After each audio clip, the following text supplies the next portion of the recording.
Bob, thank you very much and congratulations. Our next inductee is Bill Schnier, and presenting from the committee will be Mary Weinberg. Coach Schnier started his coaching career at Trotwood Madison High School. 4 of his athletes there became college All-Americans. He's been head coach of both track and cross country at UC for 30 years now. He's had 2 Olympic medalists come from his program, David Payne, silver in the 2008 hurdles, and of course, Mary Weinberg bringing home the gold. In addition, he has coached 6 NCAA Division I All-Americas, 8 Bearcats who qualified for the 2008 Olympic trials, 131 individual conference champions, and 21 NCAA Division I qualifiers. He's won 12 conference team titles. Conference USA named him Coach of the Decade in both track and cross country. He's been Conference Coach of the Year 15 times, Ohio Cross Country Coach of the Year twice. His winning percentage in track is .793, and in cross country his record is 155 and 61. He was an accomplished runner himself, running at Capital University. In 1966, he set the school record in the 800-meter run, member of the 4x8 relay team, which still holds the Capital School record.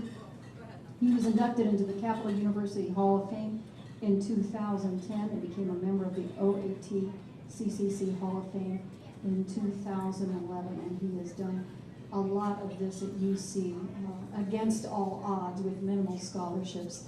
His reputation still brings in some of the best in the sport to the University of Cincinnati. Ladies and gentlemen, our next inductee, Bill Schnier.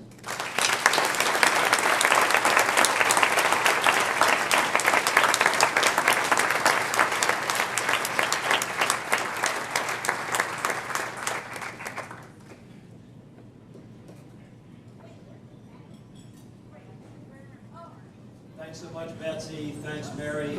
It's a joy to be here, mainly to uplift the sport of track and field, and I really doubt if anyone here thinks the opposite. What a beautiful day, and I want to thank the committee, but especially Steve Nestor. This is as good a presentation, as good of an event as I've ever seen in such a short period of time. Most of that work goes to Steve. I was thinking about this, looking at the group we have here, and I believe I'm the only one who's first and foremost a coach, so I hope you represent the coaches in the audience, regardless of your coaching position. And more importantly, I think I'm the only one who didn't basically grow up in Cincinnati. And if you're from Cincinnati, you know how hard it is to be accepted in a community that's a big city, but yet a small town. And if you're not from Cincinnati like me, you know how almost impossible it is to have that same thing happen. So it's good to be recognized and appreciated, and thank you for that. I first thought about being a coach in 1957. I was playing baseball at Washington Park in Dayton, Ohio. I first wanted to be a coach in 1966, listening to Jack Lander, my college track coach at Capital University, try to motivate us for a meet. I first became a coach in 1969 when the head coach at Trotwood Madison High School, Craig Whitmore, asked me to be his assistant. But I didn't do it myself. I was an assistant. I was a head coach. I was a graduate assistant, then assistant again, and finally a head coach at the University of Cincinnati, and I'm still here. There were thousands of athletes and many assistant coaches, and some of them are sitting over there. Peter Elmendorf, my first assistant here at UC, Chris Weinberg, and Brandon Hahn, and Mary Weinberg. All these people were, pardon me, so helpful. But track and field is really the greatest sport in the world.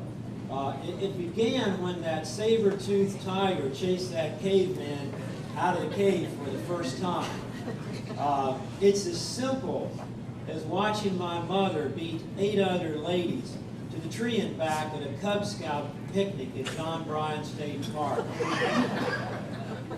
Yellow Springs, Ohio. The question is always, who is fast, not who thinks they're fast. But who can really jump the highest, not who really thinks they can jump the highest.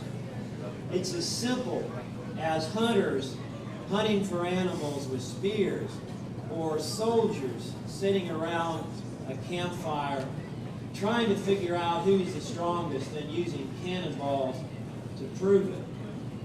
It's as simple as people jumping over a creek trying not to get wet, or trying to escape from jail using a pole.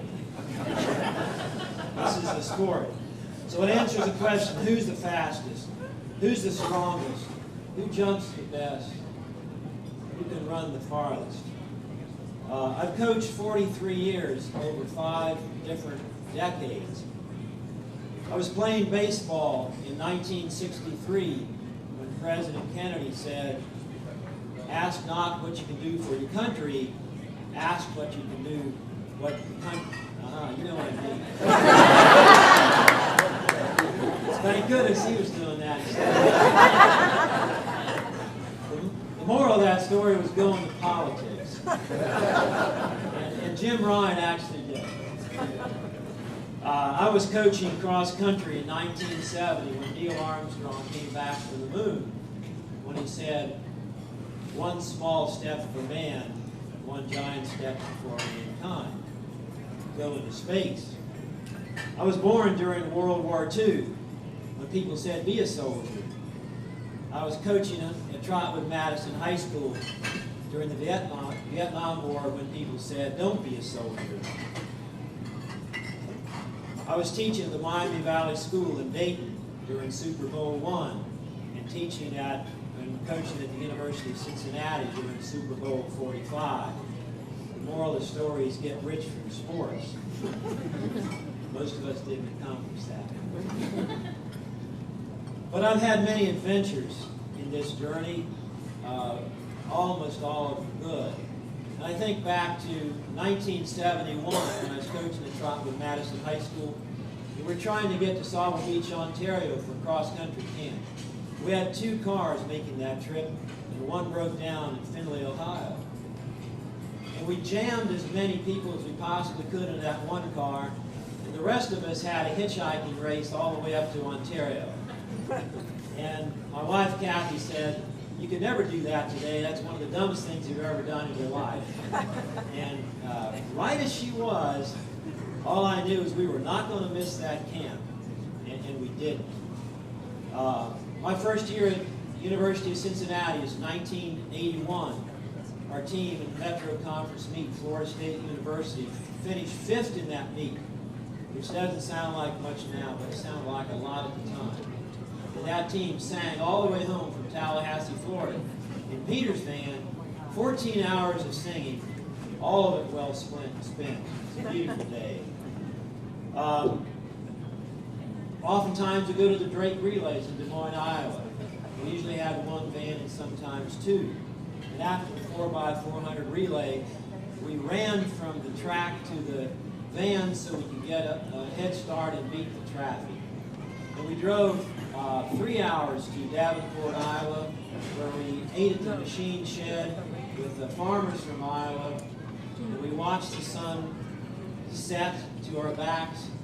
And later on, we watched the sun rise in our eyes. All of it worthwhile in the name of bettering ourselves in the sport of track and field. For 38 years, I coached other people's kids. For 5 years, I had the honor of coaching my own. For 7 years, I talked about this sport and these people to my girlfriend. For 35 years, I did the same with my wife, the same person, Kathy, she's back there. I sat on high jump pits and cross-country courses, in locker rooms, and in offices, plotting and planning to how our team could do better. All that time well spent.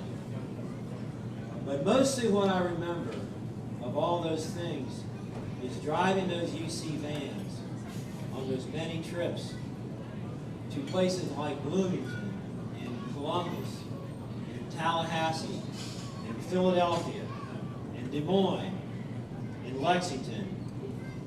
I sat next to those kids on those trips, telling my story and listening to theirs. I sat next to those kids, those people who did not cheat others in order to make themselves rich. I sat next to people who did not posture in Congress while millions lost their jobs. I sat next to those who did not beat their chest when they did something special in athletics.